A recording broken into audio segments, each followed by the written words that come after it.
I'm here with actor Daniel K. Isaac, who for the past 4 seasons has been a heavily recurring cast member of the Showtime show Billions. Before we talk about that, though, why don't you talk a little bit about getting into the entertainment industry? When did you first decide you wanted to do it? What steps did you take? Did you go to school for it? That kind of thing. A little background. Totally. Yeah. Thank you. I grew up in California, and my mom had heard this story when I was around the fifth grade about a pastor who got stage fright because he was speaking to a larger congregation than he was normally used to.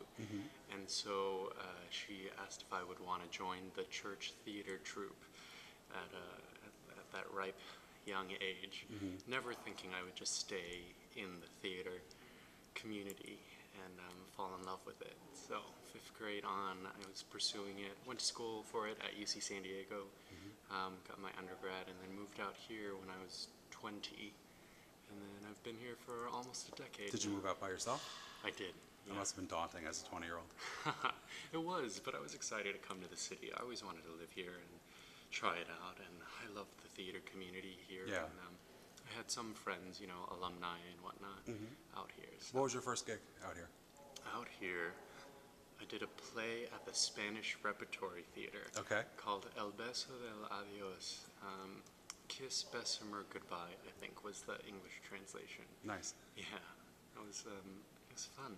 I'd worked with the director. He was a UCSD MFA director named Jerry Ruiz. And he was like, there's this Japanese-American boyfriend part, if you're interested. And yeah, I auditioned, and that was my first gig in the city. Very nice. And did you stay with theater for a little while, or did you immediately start going and trying to book television and film roles? It was concurrent, yeah. Concurrent, yeah. With my first manager, we sort of did a dual approach and saw what stuck, and here we are. Yeah, and just like every New York actor who comes calling in New York, did a bunch of shows that film here, like Blue Bloods and that kind of thing, right? Person of Interest. Person of Interest, yeah. What are the other? The Following was shooting for a while. I did. Sorry, Shades of Blue, not Blue Bloods. Right. Wrong, yeah. wrong blue. Yeah, so it's fun. I Yeah. still haven't done a Law and Order yet. That's on my. That's a real on New York my actor. bucket list. Yeah, if you don't do that, you're not really actually a Right, New York right. actor. We'll see. Right. So what was it like joining Billions? You've been on for the entire run of the show. And Yeah. So yeah. did you know going in that it was going to be so long-ended, or? I didn't.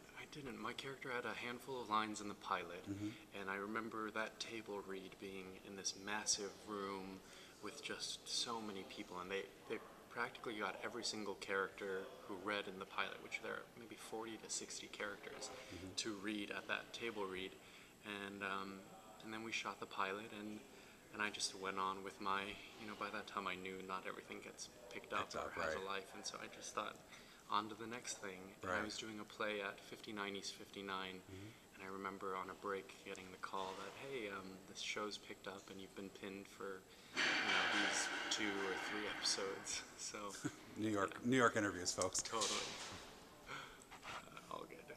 So yeah, and those like 2 or 3 episodes just kept adding up, and we were shooting the last episode of the first season, and Brian Koppelman, one of the executive producers, was going around asking, how many episodes have you done? How many have you done? And he came to me, and I was like, oh, I've done all 12, and that just made him so happy, and I've been so grateful to be a part of it ever Yeah, since. and you've been recurring ever since? Yeah. 4th season. Yeah. What's it like shooting a television show in New York when it's so open-ended like yours has been? Right. Must become like a family?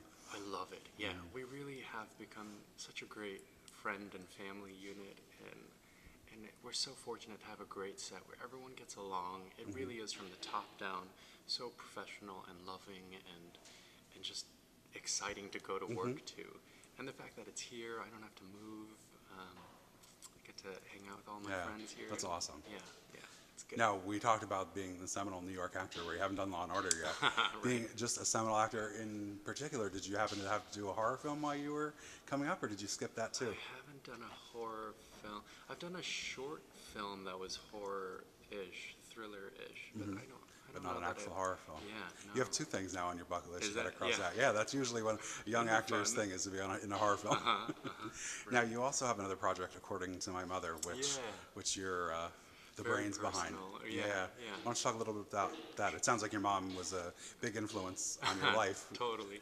both I'm in that only- project and right, right. and I'm an everything only else. child, and she's a single parent, and we have a complicated but devoted relationship to each other. And so I've turned a series of conversations that I continue to transcribe between my mother and I, who lives in California, and this bi-coastal relationship that we have, and we turned that into a short film pilot presentation, and we've been trying to sell it as a TV series about this unconventional mother-son relationship Yeah. between a uber religious immigrant Korean mother, very conservative and unintentionally hilarious in all of her prejudices, and her relationship to her son, who is uber liberal, gay, and millennial, and finding his way in the big city, and imagining what would happen if the mother had to move in to their child's home, but their home is a tiny apartment in New York City. Yeah. What brought about the idea? What made you want to really delve into that and to not be, Yeah. focused so much being in front of the camera, even though, Right. you are. Right. And I think.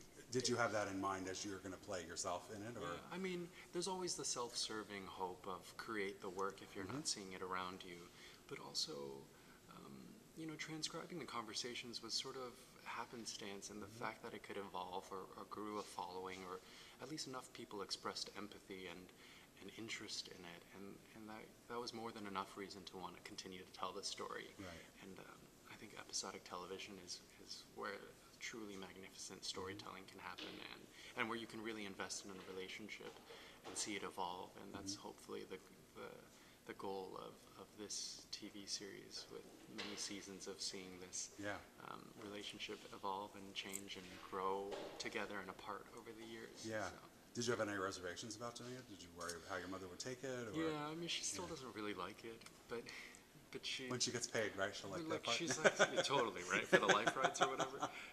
She's oddly so supportive. She let us film the pilot presentation in her home. She cooked traditional Korean food for the cast and crew, and she even makes a little cameo in that. And yet she won't watch it. She Right. won't participate any more than that. But that's already more than enough. Yeah. That she does do that. So I'm sure she's quite proud of you. in her own special her- way, yeah.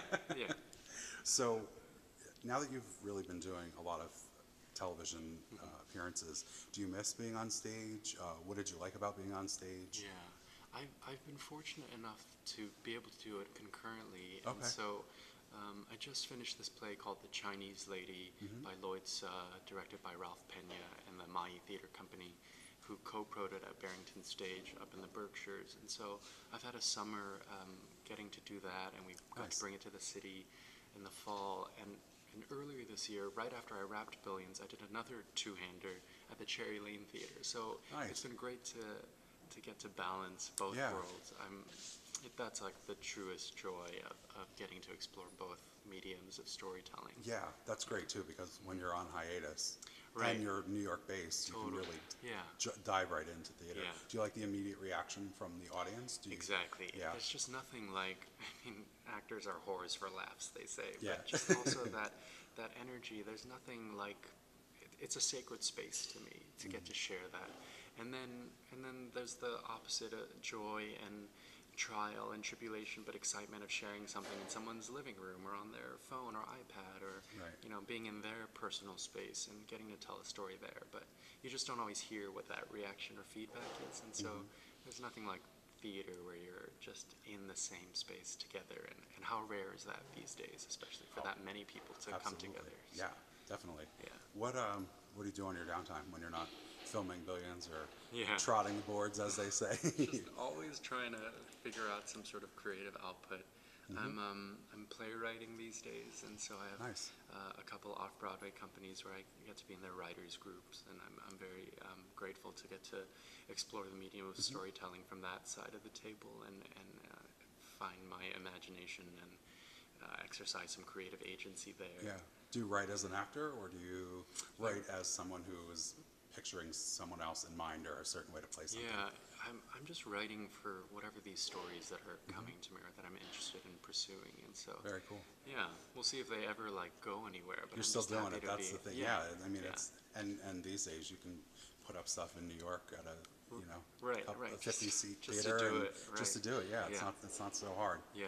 So I want to thank you so much for taking the time No, out to thank meet with you. me. It's been fantastic interviewing you. Cheers. And I yeah. look forward to hopefully doing one in the future when Billions drops. It's coming out.